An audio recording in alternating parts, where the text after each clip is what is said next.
Good morning students. तो आज की क्लास जो है वो मैंने रिवीजन क्लास रखी है ताकि इतने दिनों का जो आपका गैप हो गया छुट्टी की वजह से तो आपको एक आइडिया लग जाए कि लास्ट क्लास तक हमने क्या क्या किया था। ठीक है, तो लास्ट क्लास में हमने यूनिट 7 जो है वो फिनिश किया था। तो यूनिट 7 में सबसे पहले थी एक काइट, एक पोयम थी। इस पोयम में क्या था कि एक लड़का जो था वो सोच रहा था कि अगर मैं काइट होता तो मैं आसमान में उड़ता, जितना मर्जी चाहे हवा के साथ जहाँ मर्जी चाहे हवा मुझे उड़ा के ले जाती। तो वो ऐसा सोच रहा था कि अगर वो काइट होता तो वो क्या क्या कर सकता था। ठीक है, तो उसके बाद फिर उसके न्यू वर्ड्स थे वो हमने किए थे। देन क्वेश्चन आंसर थे। क्वेश्चन में पहला क्वेश्चन था what does the child wish to be. Child जो है वो क्या बनना चाहता था। The child wish to be a kite. जो चाइल्ड था वो एक काइट बनना चाहता था। फिर नेक्स्ट क्वेश्चन था what does the child wish to do with the bridge.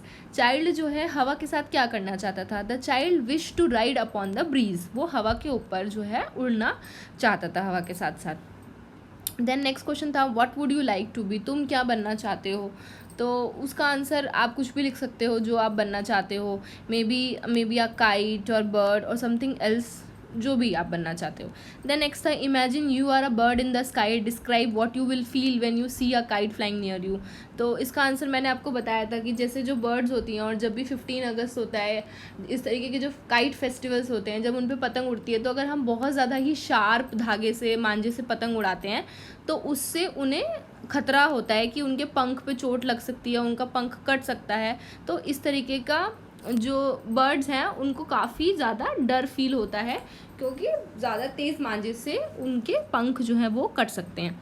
Then next था ये कुछ वर्ड्स थे जो आपको पढ़ने थे, वो हमने पढ़े थे। देन उसके बाद फिर यहाँ पे था what are the different things that fly in the sky. तो मैंने आपको बताया था काइट होती है जैसे कि बर्ड है, एरोप्लेन भी आपने देखा होगा आसमान में उड़ते हुए। तो यही सब था। Then if you had wings where would you fly. अगर आपके पास विंग्स होंगे तो आप कहाँ पे फ्लाई करेंगे। सो इसका आंसर था इन स्काई, स्काई में हम फ्लाई करेंगे। देन यहाँ पे जो रेन पैटर्न्स दिए थे इनको आपको ट्रेस करना था। फिर नेक्स्ट था यहाँ पे 2 पिक्चर्स दी हुई थी तो हमें बताना था कि दिन के समय स्काई में क्या क्या दिखता है और नाइट के समय स्काई में क्या क्या दिखता है। तो हमने उसके अकॉर्डिंग मैंने आपसे कहा था ड्रॉ करने के लिए कि दिन में रेनबो दिखेगा एंड सन दिखेगा एंड नाइट में स्टार्स एंड मून दिखेगा। देन फिर यहाँ पे हमें पिक्चर्स दी हुई थी, हमें लिखना था। जैसे पहली पिक्चर थी sun, then moon, then cloud, then rainbow and stars. तो इस तरह से ये पोएम की एक्सरसाइज जो है वो कंप्लीट हो गई थी। देन उसके बाद इसमें एक स्टोरी थी यूनिट 7 में जिसका नाम था सुंदरी। तो इस स्टोरी में क्या था कि सुंदरी एक काइट होती है जिसको एक लड़के ने बनाया होता है, उस लड़के का नाम होता है बॉबी। तो फिर उसके बाद जब वो उसे बना लेता है तो वो उसको मेले में लेके जाता है और मेले में फिर मेले के बारे में बताया था कि मेले में क्या क्या चीज़ें थी। मैरी गो राउंड था और उसमें बहुत सारे बच्चे झूल रहे थे, बहुत ओपन स्पेस था। तो वो मेले में इसलिए लेके जाता है सुंदरी को कि वहाँ पे बहुत बड़ा सा स्पेस देख के वो सुंदरी को उड़ाएगा। तो जब पहली बार वो सुंदरी को उड़ाता है तो सुंदरी नहीं उड़ती है क्योंकि एक कुत्ते ने उसकी पूँछ को, सुंदरी की पूँछ को पकड़ा होता है, जो उसका लंबी सी डोर होती है सुंदरी की।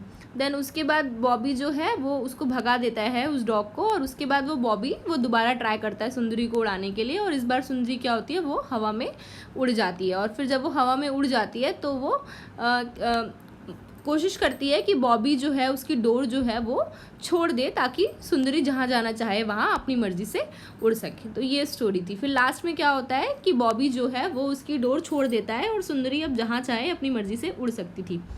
फिर इसमें क्वेश्चंस थे हु मेड सुंदरी, सुंदरी को किसने बनाया था।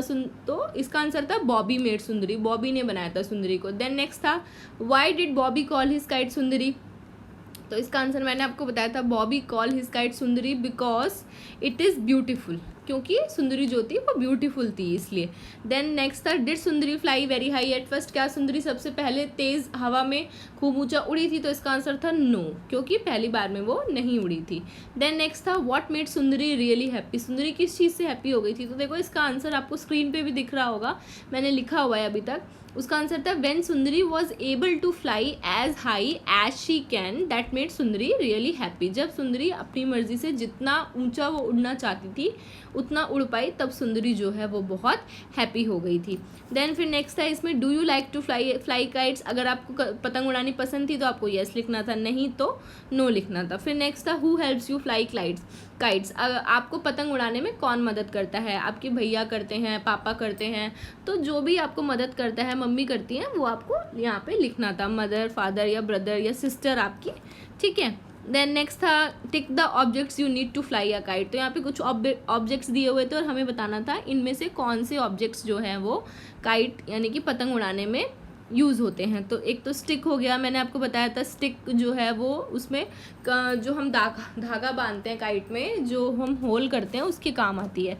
देन रोलर, उसमें तो धागा ही होता है, मांझा होता है। ग्लू, अगर पतंग फट गई तो चिपकाने के लिए, और पेयर ऑफ सीजर, धागा को काटने के लिए। फिर ये जो काइट थी इसमें आपको कलर करना था। फिर यहाँ पे कुछ ट्रेसिंग थी।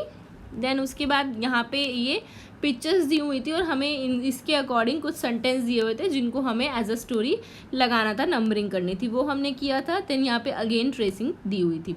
तो इतना ही हमने यूनिट 7 में किया था। एक जस्ट फॉर समरी मैंने आपके लिए एक रिवीजन कर दिया है कि हमने एग्जैक्टली यूनिट 7 में क्या क्या पढ़ा था लास्ट क्लास में, ताकि एक आइडिया आपको हो जाए कि जो इतने दिनों का गैप है वो कवर हो जाए, ठीक है। तो आप इसके बाद मैं अभी आपके साथ एक वर्कशीट शेयर करूंगी, तो आप उस वर्कशीट को करिएगा तो आपका रिवीजन जो है वो अच्छे से हो जाएगा, ठीक है। आज के लिए बस इतना ही। Thank you so much, bye bye.